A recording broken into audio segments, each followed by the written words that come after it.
we probably can discuss endlessly what the reasons were. What my talk today will be about is a comeback story. Everybody loves a comeback.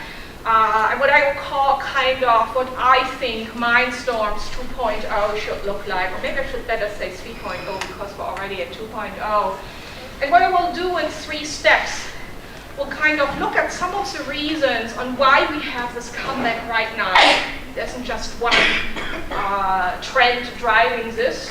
And then look at how I think now what we can learn from the past, from the last 30 years. We don't need to reinvent the wheel and repeat the mistakes from 30 years ago on how we can think about coding as computational participation. I'll explain a little bit more about this in part 3, how we can also think about deepening participation, because it's not just about kind of touching the computer, it's really also giving more and richer extended opportunities to engage. So 3 things. So part 1, the comeback of coding. And there isn't one reason alone, but one of them is as in Silicon Valley in particular, but that's just representative of the larger technology field. People have been observing a gigantic lack of diversity. And one thing which is particularly shocking to many people now, it has been the case over the last 20 years, how few women and minorities are.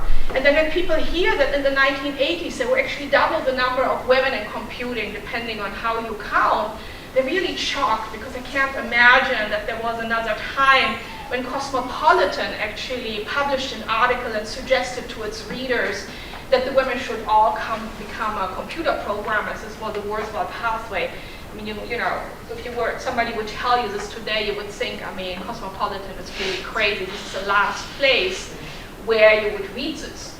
So we have, compared to many other STEM fields, a gigantic equity issue. The people who are designing the technology is a relatively small, homogeneous group.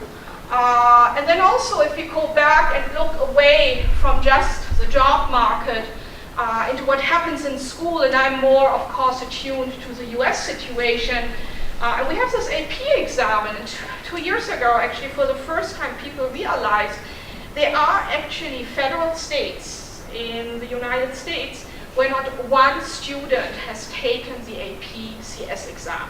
Montana, Wyoming, there are several states where not one girl has taken, where there's no African Americans.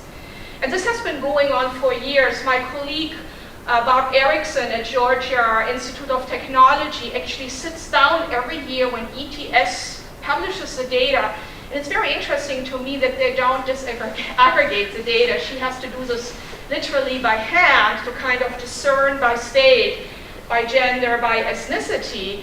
And this has been going on for years. But I mean, 2 years ago, for the first time, it aroused to the public attention that we have a problem, because why would we expect diversity in the workplace if even, I mean, the students aren't getting ready? And then, also 2 years ago, so you can see the kind of concurrency of these efforts, an organization, Code.org. How many of you know about Code.org? A sufficient number. I'll just show you the short video, which they released in February 26th, 2013. Here we are, 2013. We all depend on technology to communicate, to bank, and none of us know how to read and write code. The first program I wrote asked things like, what's your favorite color?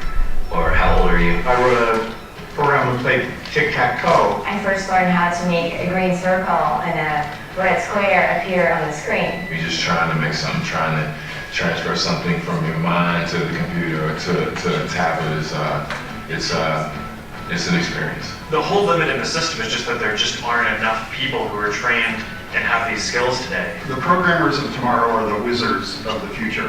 You know, you're going to look like you have magic powers compared to everybody else. Great coders are today's rock stars.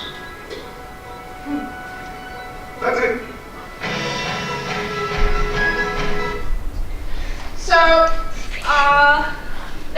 because, Hadi Patobi, who launched Code.org, was part of Silicon Valley, made a great deal of money selling companies to Microsoft, and then started this video. And what was really interesting about this video, if this had come like 5 years ago, probably not much attention except in a few circles. But this video went viral within 3 weeks. It got over 2 million views, and now, I don't know when I took that image, it's up to 11 million, and that's just a short version. There's several longer versions. If you have time, you can just go Code.org, what schools don't teach, and look at them. And so definitely something was going on here, not just, in the work world, not just in schools, but also initiatives which launched also the Hour of Code, some of you might heard of. And there's a lot of when you watch the long version, show glamorous offices, when you start working in technology, you ride around on your bike on the Google campus, you have free food and, glorifying, and I'm actually very concerned about the Silicon Valley infused rhetoric, because I think we shouldn't think about programming or coding or digital proficiency in terms of job skills, but really in terms of literacies, like reading and writing.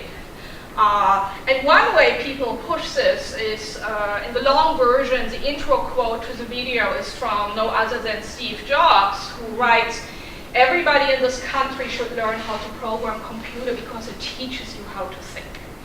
And this resonates very widely with the term computational thinking, which actually Seymour introduced in 1996 in looking at mathematics, but it got picked up by a Carnegie Mellon professor named Jeanette Wing in 2006, who wrote a really short piece in the Communications of the Association for Computing Machinery, which is like the home journal of the largest organization of computer science professionals. And it was just like a 3-4 page piece where she reflected what is special about computer science, what has computer science to offer, because people in the field were down and didn't see where they fit in. And she said computational thinking involves solving problems, designing systems, and understanding human behavior by drawing on the fundamental concepts of computer science. A very generic definition which focuses, and we had 2 workshops, as people mentioned, the reports are there trying to make sense of this definition, because people don't actually agree what computational thinking is, let alone do we actually know how to teach it. But obviously, not just in the community of computer scientists, but also beyond, this term of computational thinking really hit a nerve, and people got interested. So you see the confluence of these different discussions in different communities, I think, coming together in what I would argue explains now the sudden rash comeback of coding into schools. And as some of you know, United Kingdom launched last year a nationwide curriculum. Denmark, South Korea are following. Israel had it for a long time. All over the world, and even in the United States, where you actually don't even have a certification for computer science teachers, now about 1/3 of the states have. So even if you wanted to teach it, the only place for you to do it is to become a home economics teacher. It's quite interesting, and you can think about all those computer science professionals who would buy to get that certification.